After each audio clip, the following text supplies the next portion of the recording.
Olá, sejam bem-vindos ao programa Câmara Entrevista. E hoje a gente vai falar sobre o imposto de renda. Afinal, quanta gente tem que declarar e o prazo já está aí. E para falar um pouquinho sobre isso, a gente vai falar com o contador e também delegado do CRC Paraná, Ney Patrício, que vai falar um pouquinho para a gente todas essas dúvidas. Ney, seja bem-vindo ao programa Câmara Entrevista. Obrigado pela oportunidade de estar com vocês. É um privilégio estar aqui para a gente debater um pouquinho alguns temas do imposto de renda, né? Bastante polêmico, mas que tem algumas saídas. As pessoas às vezes não gostam muito de tratar disso, mas alguns estão obrigados e às vezes nem sabem. Essa época é a época da correria para os contadores que tem que apurar, fazer essa declaração para muita gente. Começa já a correria de agora, né? A gente sempre reclama, os contadores têm uma missão muito grande, que até o dia 30 tem que transmitir a declaração. E os contribuintes, geralmente, eles pensam que, olha, até o dia 30 é o dia da transmissão do imposto de renda. Via eletrônica, né, via internet, transmissão. A preparação, porém, demanda uma série de outros trabalhos que antecede a transmissão, a preparação, a montagem da declaração. E é isso que nós pedimos aos contribuintes, em geral, que tenham essa consciência, né, de antecipar a busca, a coleta de informações e documentos para que a gente possa fazer a montagem. Ney, detalhando um pouquinho mais sobre esse assunto, quem tem que declarar? Bom, esse ano, o valor, até tem aqui o valor, são alguns requisitos, tá?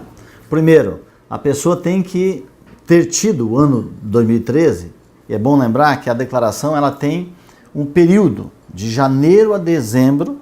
O imposto, então, é mensal, não é anual. O que se faz agora, nesse período de março, abril, quando se encerra o prazo, é uma declaração de ajuste. Ajustar o quê? Ajustar se teve imposto a mais ou a menos pago no ano anterior. Se foi demais, ele vai restituir. Se for a menos, vai acabar pagando agora. Então, por isso que chama de declaração de ajuste. Então, o imposto é mensal. A declaração vai fazer o ajuste anual. Então, o limite para esse ano, quem teve rendimento tributável, quando nós falamos tributável, é que não seja isento, que seja espécie de algum rendimento que não tenha tributação. Então, os tributáveis, que é o trabalho assalariado, rendimento de pessoa física, a maioria dos rendimentos são tributáveis. Então, que teve o total de R$ 25.661,70 do ano passado. Se obriga a declarar. Esse é um dos requisitos. O outro ponto é quem tem, embora não tenha tido essa renda, estaria em tese dispensado. Mas de repente ele tem um imóvel que vale R$300 mil. Ah, mas eu fiz a escritura por 100 mil, eu paguei 100 mil, mas a Receita ela exige o seguinte, é o valor de mercado hoje. Qual é o valor de mercado? Passa de R$300 mil, o conjunto dos bens, não é só um bem, o conjunto de bens que a pessoa tem. Veículo, casa, apartamento, e outros bens, participação societária e tal. Passa de R$300 mil, então é um outro requisito que se obriga. De repente, no ano, não adquiriu nada, mas já tinha esses bens. Então, por esse requisito, se obriga a declarar. Uma outra situação é renda, suponhamos que não tenha bens de R$300 mil, também não ganhou 25 mil tributável, mas teve uma renda isenta. A exemplo, recebeu uma doação, uma herança do ano, que ultrapassou R$40 mil, 40 mil redondo. Passou desse valor, também se obriga a declarar. Esse é um outro requisito. E ainda mais uma, que é a questão de ganho de capital. A pessoa teve lá um bem no ano passado, um apartamento, e daí vendeu com um pouquinho mais do valor que estava declarado. Então, ele tem o que nós chamamos de ganho de capital. Tem uma incidência de imposto de 15% sobre esse valor. Ele também se obriga a declarar. E aí vai um detalhe, quem teve isso, teria que ter feito a apuração desse ganho de capital lá no mês em que vendeu do ano passado. E recolher o imposto até o final do mês seguinte da venda. Há uma diferença, então, para os imóveis. Não só imóvel, qualquer bem que ele adquira que tenha ganho de capital, né? Ele pode ter, por exemplo, um veículo, que raramente acontece, do cara comprar um veículo por 20, daí vendeu por 35. Então, ele tem um ganho de capital. Aliás, é bom lembrar que esse ganho de capital se faz a apuração e a Receita dispensa, tem um limite de dispensa que é R$35 mil. Então, qualquer bem ou conjunto de bens que chegue ao valor de R$35 mil também está dispensado de fazer a apuração, ou seja, não há incidência de imposto, mesmo que dê lucro. Vamos falar de um exemplo. Comprou um terreno por R$10 mil, tá? E aí, passou alguns anos, ou no próprio ano, esse imóvel valorizou. Hoje vale 50 mil e a pessoa vendeu por 50 mil. Quanto seria, em tese, aí, na prática, o ganho? Um ganho de capital de 40 mil reais, né? Então tem incidência de 15% sobre esse valor. Mas ele não vendeu isso por 40, vamos supor outra hipótese. Esse mesmo exemplo, mas com valor de venda até 35 mil reais. Ele está dispensado, então, de fazer essa apuração.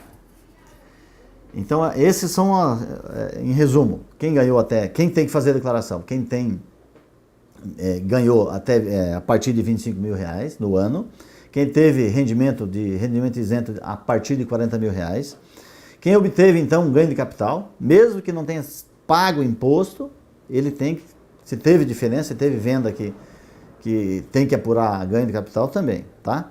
E aí, um caso que é mais raro, para quem teve rendimento da atividade rural, a partir de 128 mil, de renda bruta de atividade rural, também se obriga a declarar. São os casos em que se obriga. Uma outra situação que é mais raro ainda, é os residentes no exterior que passaram a ser residentes no país. Também tem que declarar. Também tem que declarar. Suponhamos vamos citar um exemplo de um cidadão que é normal, um estrangeiro, vem para o Brasil, veio há um ano passado, com ânimos definitivo ou temporário, tanto faz. Mas ele deu a entrada, ele tem que fazer então a declaração de entrada no país. Ah, mas eu não tenho bens, não ganhei nada, não tenho nada para declarar, mas ele tem que fazer a declaração de entrada no país. Esse é um ponto que geralmente os estrangeiros, pessoas que aqui em Foz tem muito desses casos, que ele acaba não fazendo, e daí depois isso pode dar problema no CPF dele mais adiante, porque ele não está com a situação regular no país. Então ele precisa fazer a declaração de entrada. São os requisitos então de quem está obrigado. Restituição. Muita gente quer restituir, mas não declara certinho. Como restituir? Primeiro é bom lembrar que as pessoas, a gente procura a gente, olha, eu quero fazer a declaração para você me dar um jeito de fazer eu restituir. Ora, só pode restituir quem pagou. Ou na fonte, descontado no seu salário, ou lá na fonte pagadora, ou então que ele tenha pago espontaneamente através de DARF durante o ano, e daí faz o ajuste e tem uma diferença pago a maior. Essa diferença ele vai restituir. É isso que nós chamamos de restituição. Para ter certeza da restituição, ele tem que fazer certinho. Tudo que a fonte pagadora que forneceu o informe lá do valor anual, os valores não podem ter... Se tiver um erro de centavo, por exemplo, vai deixar de receber? Não vai deixar, mas é bem provável que um erro desse caia na malha, daí vai atrasar a tua restituição. Vai ter que retificar a declaração, a Receita vai te intimar por que ele declarou errado. Há como fazer correções? Sim, dá para fazer em tempo.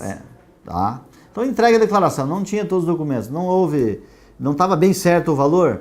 No primeiro momento seguinte da entrega, ele pode fazer uma declaração retificadora e arrumar isso, antes que a Receita lhe chame.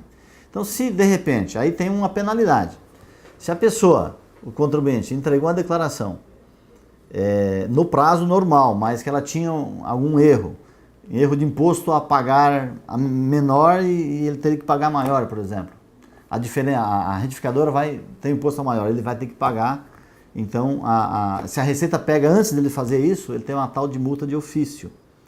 Porque espontaneamente ele não fez isso. A Receita é que, no sistema dela, através dos cruzamentos de dados, porque a fonte pagadora informa o quanto o cidadão ganhou, né? Ele tem que declarar e encaixar isso. Se não encaixar, vai cair para que eles chamam de malha fiscal, comumente chamado de malha fina.